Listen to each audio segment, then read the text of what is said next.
Olá, boa tarde. O Conselho Nacional de Justiça lançou um guia que propõe mudanças de gestão de rotina dentro das prisões de todo o país. A ideia é melhorar as condições de vida da população carcerária e dos servidores e funcionários que trabalham no sistema penal. O primeiro passo é formar um comitê de políticas penais, composto por pessoas que conheçam bem a realidade dentro dos presídios, além de representantes dos poderes judiciário, executivo e legislativo. O guia para a implementação de comitês de políticas penais nos estados é um dos destaques do Jornal da Justiça de hoje. Vamos aos demais. Ministro Luiz Roberto Barroso, do Supremo Tribunal Federal, suspende lei de Roraima que proíbe destruição de bens apreendidos em operações ambientais no estado. Ministros do Supremo Tribunal Federal retomam análise de ação contra o chamado orçamento impositivo para a saúde. O ministro Ricardo Lewandowski, relator do caso, votou pela inconstitucionalidade dos trechos da emenda. E ainda, a terceira turma do Superior Tribunal de Justiça decide que a ausência não justificada de testemunhas e de perícia sob assinatura invalida um testamento de próprio punho.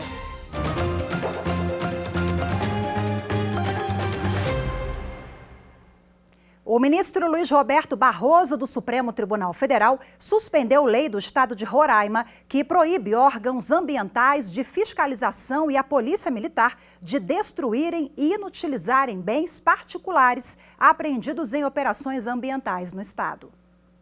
O ministro Luiz Roberto Barroso atendeu ao pedido do Procurador-Geral da República, Augusto Aras. O procurador alega que a norma viola o direito fundamental ao meio ambiente ecologicamente equilibrado e ao princípio da vedação ao retrocesso ambiental. Além disso, para o PGR, a norma viola a competência privativa da União para tratar sobre direito penal, processual penal e normas gerais de proteção ao meio ambiente. Para o procurador, produtos ou equipamentos apreendidos em infração ambiental devem ser destruídos no local para impedir que voltem a ser utilizados. A lei de Roraima proíbe os órgãos ambientais e as polícias militar e ambiental de destruírem e inutilizar bens particulares apreendidos e que estavam sendo usados para a prática de infrações, principalmente no garimpo ilegal. A queima de equipamentos e maquinários está prevista em lei federal e é uma prática comum nas operações de fiscalizações para inviabilizar o uso desses equipamentos e impedir a continuidade dos crimes. O Supremo Tribunal Federal começou a julgar hoje uma ação que pede a anulação de um decreto do presidente da República, Jair Bolsonaro, que tirou do Plano Nacional de Segurança Pública o monitoramento de dados sobre feminicídios e mortes causadas por agentes de segurança pública. O julgamento é em plenário virtual. A ação foi apresentada ao Supremo Tribunal Federal pelo Partido Socialista Brasileiro. O decreto publicado pelo presidente da República prevê metas de redução de mortes violentas e o monitoramento e avaliação das taxas de violência conforme indicadores de homicídios, lesão corporal seguida de morte, latrocínio, ataques a policiais e outros crimes. O texto deixa de fora, no entanto, o monitoramento de dados sobre feminicídios e mortes provocadas por policiais. O PSB alega que o plano foi omisso e que o governo agiu de forma intencional para inviabilizar o enfrentamento a esses dois crimes. O governo argumentou que a análise desses dados não está prevista no Plano Nacional de Segurança Pública e que está reunindo informações para fixar metas de combate a feminicídios e mortes provocadas por policiais para o ano que vem. A relatora da ação, ministra Carmen Lúcia, deu provimento ao pedido do PSB e votou para que o governo seja obrigado a incluir no plano as metas e indicativos referentes a esses dois crimes. O julgamento em plenário virtual vai até o dia 17 de outubro. Bom, e também em julgamento no plenário virtual, os ministros do STF retomam a análise de uma ação contra o chamado orçamento impositivo para a saúde. A Procuradoria-Geral da República alega que parte da emenda constitucional que estabeleceu um teto de gastos para o setor prejudica o financiamento dos serviços do SUS, o Sistema Único de Saúde. O ministro Ricardo Lewandowski, relator do caso, já se manifestou pela inconstitucionalidade da norma. A Procuradoria-Geral da República, autora da ação, alega que a emenda constitucional que prevê o orçamento impositivo viola o direito à vida e à saúde e descumpre o dever do Estado de continuar concretizando direitos sociais, obrigação assumida pelo Brasil em tratados internacionais. Na prática, segundo a Procuradoria-Geral, as normas diminuem o financiamento federal para as ações e serviços públicos do setor e ainda incluem nessa conta o dinheiro recebido na compensação financeira da exploração de petróleo e gás natural. O ministro Ricardo Lewandowski, relator do caso, votou pela inconstitucionalidade dos trechos da emenda. O ministro levou em conta a constatação de déficit na aplicação do piso federal em saúde, divulgada em relatório feito pelo governo federal. Diante disso, Lewandowski concluiu que manter a vigência das regras dificulta e até mesmo impossibilita o acesso a direitos fundamentais por parte dos brasileiros. Para o relator, não é admissível, do ponto de vista constitucional, tolerar qualquer atitude omissiva das autoridades estatais, particularmente uma omissão abusiva por uma descontinuidade proposital das ações e serviços públicos de saúde, por meio, como é o caso, da frustração do custeio em clara ofensa à Constituição da República. As ministras Rosa Weber e Carmen Lúcia e os ministros Marco Aurélio e Edson Fachin já haviam votado na ação. Eles acompanharam os argumentos do relator. Já os ministros Dias Toffoli e Alexandre de Moraes divergiram do entendimento. O ministro Luiz Roberto Barroso acompanhou a divergência. O julgamento no plenário virtual do Supremo fica aberto até 17 de outubro. Veja a seguir, Conselho Nacional de Justiça lança guia para a implementação de comitês de políticas penais nos estados. Vamos saber o impacto dessa iniciativa daqui a pouquinho no próximo bloco.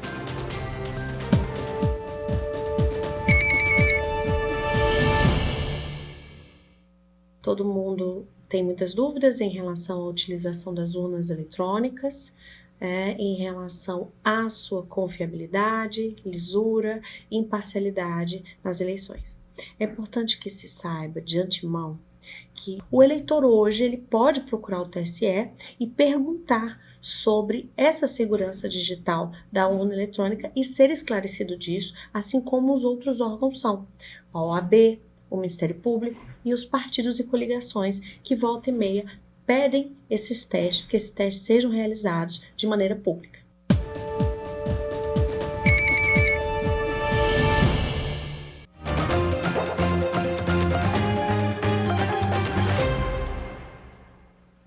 Para melhorar as condições de vida da população carcerária e também as condições de trabalho dos servidores e funcionários do sistema penal, o Conselho Nacional de Justiça lançou um guia que propõe mudanças de gestão de rotina dentro das prisões de todo o país. A principal proposta do guia é um novo modelo de gestão. O primeiro passo é formar um comitê de políticas penais composto por pessoas que conheçam bem a realidade dentro dos presídios, divididos por áreas, como infraestrutura, segurança, saúde, alimentação, atividades de capacitação e ressocialização dos detentos.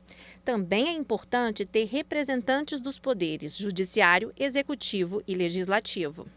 O desafio de um gestor, da gestão de uma unidade prisional é igual ao de um prefeito de uma cidade. O prefeito não dá conta sozinho, ele precisa de um secretário de saúde para cuidar das questões atinentes. No cárcere, da mesma forma. Ele precisa de um secretário de educação para cuidar da formação das pessoas, da qualificação, do estudo, porque vai sair de lá, vai precisar sair, vai precisar ter qualificação, senão ele volta a delinquir. Todo esse estudo foi feito por um grupo de trabalho do Conselho Nacional de Justiça. A publicação Comitês de Políticas Penais, Guia Prático para Implantação, foi editada com menos de um ano, mas todo o conteúdo e as propostas são resultado de anos de pesquisas e análises de especialistas. Depois da implantação do novo modelo de gestão de presídios, o desafio proposto no guia é uma mudança de cultura que envolve toda a sociedade. O entendimento é que o preso não deve ser visto como alguém retirado da sociedade e que não tem mais recuperação, mas sim como uma pessoa que cometeu um erro e vai passar por um processo de aprendizagem de cidadania. Aí entra o princípio da justiça restaurativa, onde apenas quem realmente apresenta perigo social é preso. Julgamento feito em audiências de custódia. E as pessoas que cometeram delitos de menos potencial ofensivo cumpram medidas alternativas, como o uso de tornozeleiras eletrônicas, por exemplo. Não pode ser uma escola do crime. Tem que ser uma escola de restauração, tem que ser um ambiente de restauração, de ressocialização. Porque, repito, a Constituição, o nosso pacto, não abriu mão de nenhum dos brasileiros. Bom, e para dar detalhes dessa iniciativa, eu converso agora, ao vivo, de forma remota, com a juíza da Vara Penais e Alternativas Penais, lá do Tribunal de Justiça do Acre, a Andréia Brito. Olá, doutora Andréia, seja muito bem-vinda, boa tarde para a senhora. Esse comitê já foi implantado aí no Acre desde novembro do ano passado. A gente já tem meses de muito trabalho e bons resultados também, né?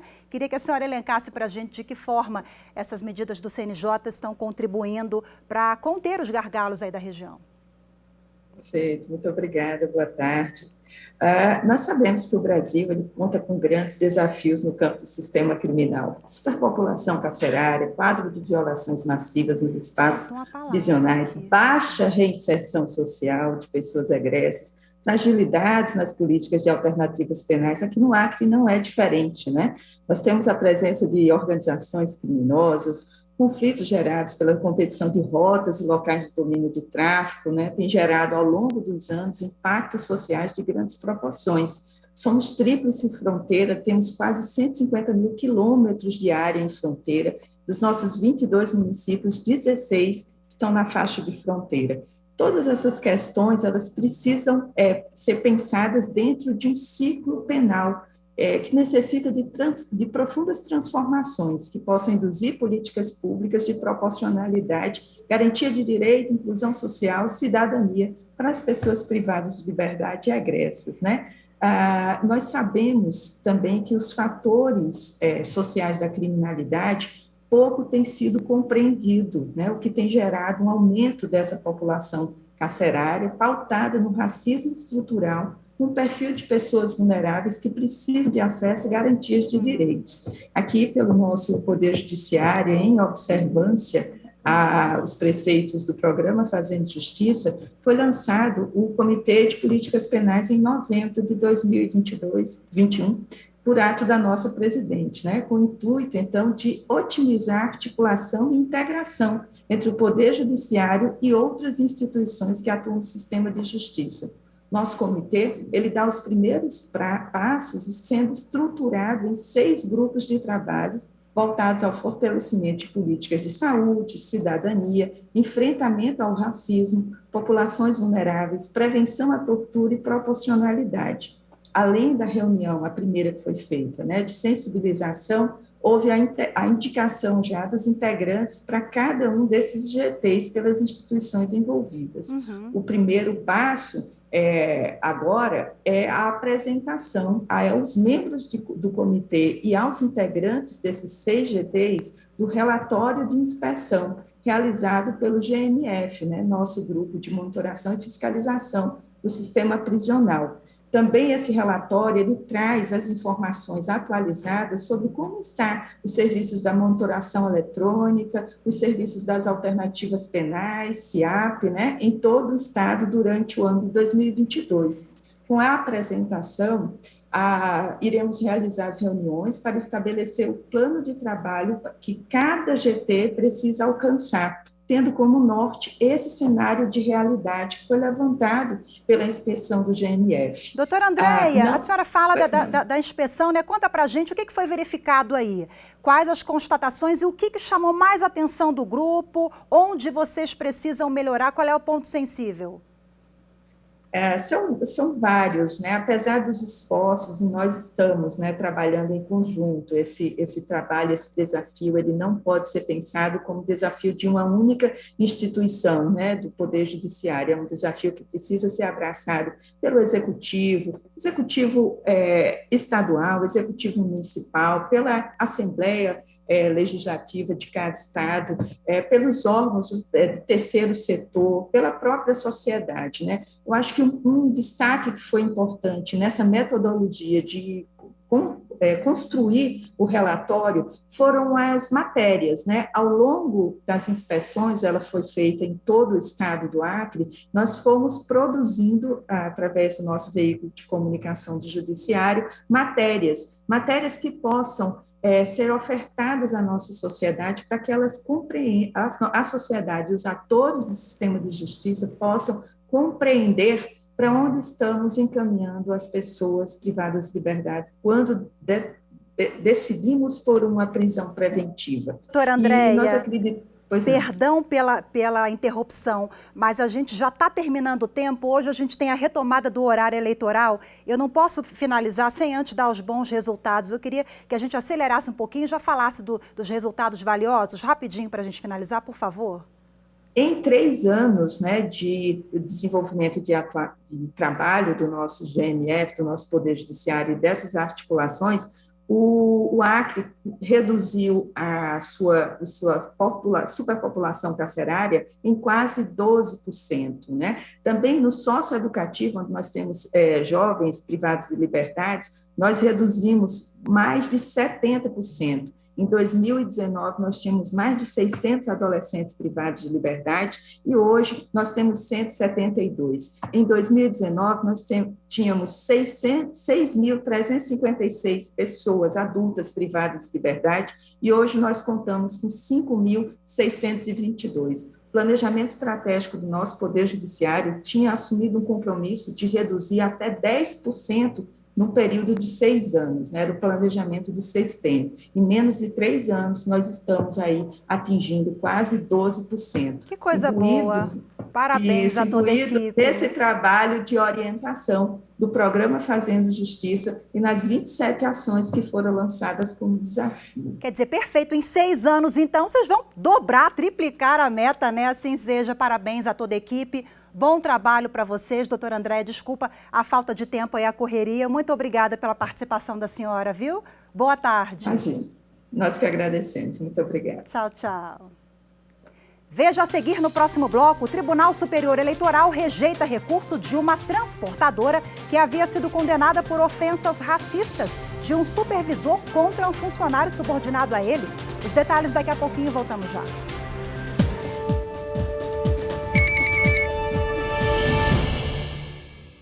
A Justiça Eleitoral trabalha com muito afinco e tem um quadro de funcionários que é o que garante a eleição.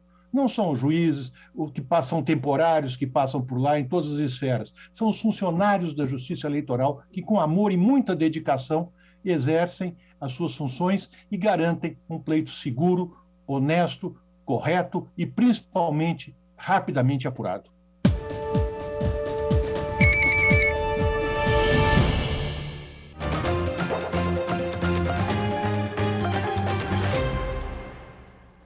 O Tribunal Superior do Trabalho rejeitou o recurso de uma transportadora que havia sido condenada por ofensas racistas de um supervisor contra um conferente. De acordo com o processo, o empregado era tratado com insultos e xingamentos na presença dos demais colegas. O empregado trabalhava como conferente na transportadora Bertolini em Canoas, no Rio Grande do Sul. Na ação, ele pediu indenização por assédio moral e verbas trabalhistas. De acordo com o processo, o conferente era humilhado pelo chefe na presença dos colegas de trabalho, principalmente se as tarefas não fossem realizadas no tempo estipulado. Segundo o relato de testemunha, além das ofensas racistas contra o empregado, o supervisor era grosseiro com toda a equipe. Após avaliar o caso, o Tribunal Regional do Trabalho da 4ª Região, no Rio Grande do Sul, reduziu o valor da indenização estipulada em primeiro grau, de R$ 25.000 para R$ 5.000. Também foi determinada a apuração da prática de possível crime de racismo. De acordo com a decisão, a transportadora foi omissa ao manter no quadro funcional um profissional que causava transtornos e humilhações aos demais empregados. A empresa recorreu ao Tribunal Superior do Trabalho. A relatora do agravo, desembargadora convocada, Margarete Rodrigues Costa, manteve o valor da reparação. Ao considerar a gravidade da conduta praticada pelo supervisor, a desembargadora entendeu que o montante de R$ 5.000 fixado pelo regional não era exorbitante. A magistrada pontuou ainda que adotar entendimento em sentido contrário exigiria o reexame de fatos e provas, o que é vedado pela súmula 126 do TST. O voto da relatora foi acompanhado por unanimidade. A terceira turma do Superior Tribunal de Justiça decidiu que a ausência não justificada de testemunhas e de perícias sobre assinatura invalida um testamento de próprio punho. Foram estabelecidos pela terceira turma do STJ os critérios essenciais para reconhecimento, abertura, registro e cumprimento de testamento escrito de próprio punho. Entre os elementos estão a leitura e a assinatura do documento na presença de testemunhas ou a declaração de circunstâncias excepcionais que justifiquem a sua ausência e a aferição técnica da veracidade da assinatura atribuída à testadora. O caso julgado começou quando os irmãos da autora da herança ajuizaram ação para reconhecimento da validade do testamento, a qual foi julgada procedente apesar de controvérsia sobre a assinatura. Alegando a existência de diversos vícios, uma das irmãs, que foi excluída da partilha dos bens, apelou ao Tribunal de Justiça de Minas Gerais, mas teve o recurso negado, sob o argumento de que o juiz poderia mitigar um possível excesso de rigor formal, desde que fosse assegurada a última vontade da testadora. Segundo o acórdão, a médica que acompanhou o tratamento da autora da herança atestou as suas condições mentais e uma outra pessoa confirmou a sua vontade de testar, reconhecendo tanto a assinatura como a grafia no documento.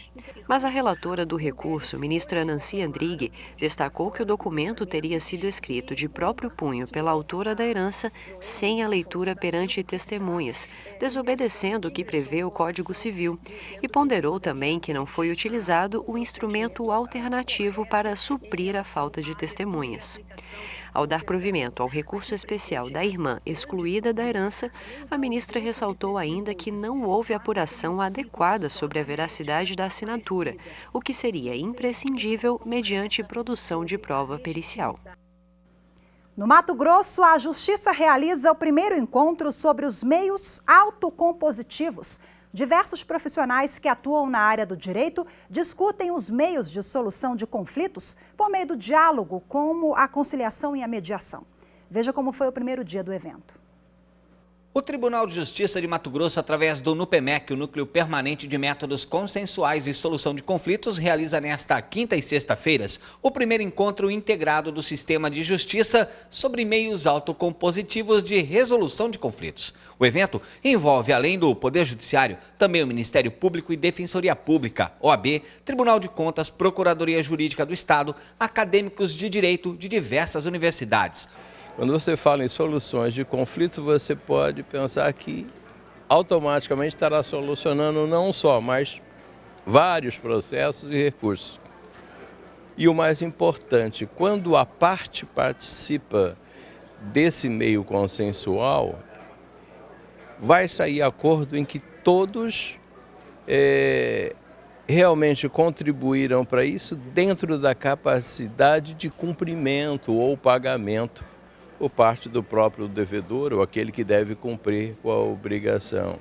Partindo do raciocínio de que quando nós temos uma dor física, nós precisamos de diversos remédios, precisamos de ter alternativa de medicação, também as dores emocionais, os conflitos humanos de uma forma geral, tendem a ter esse mesmo tipo de tratamento nessa política. Esses métodos de busca de solução dos conflitos objetivam não só a solução do conflito posto, mas que haja harmonização e pacificação social entre as partes. Na palestra de abertura, o desembargador do Tribunal de Justiça do Paraná, Roberto Portugal Bacelar, uma das maiores autoridades nacionais no uso dos métodos autocompositivos para a solução de conflitos. Ele falou do compromisso constitucional com a pacificação social. O que está faltando é uma visão sistêmica, a conexão entre as autoridades, a fim de que o resultado melhor seja alcançado, que é a pacificação social, que é a finalidade do direito, a finalidade da própria existência do Poder Judiciário, que é a busca da pacificação social. Inclusive, a sociedade é protagonista dessa transformação cultural que nós estamos passando. E, especialmente hoje, nós temos um público fantástico, magnífico, que são os acadêmicos, né?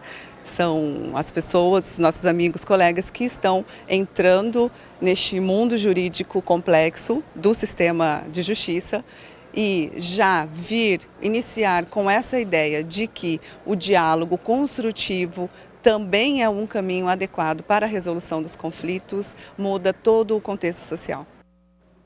Eleições 2022. A Federação Nacional de Educação e Integração dos Surdos enviou uma carta de agradecimento ao Tribunal Superior Eleitoral e aos tribunais regionais eleitorais pela adoção de urnas eletrônicas com interpretação em Libras, a língua brasileira de sinais. O documento ressalta que o sistema promove a inclusão do direito ao voto a eleitores surdos brasileiros.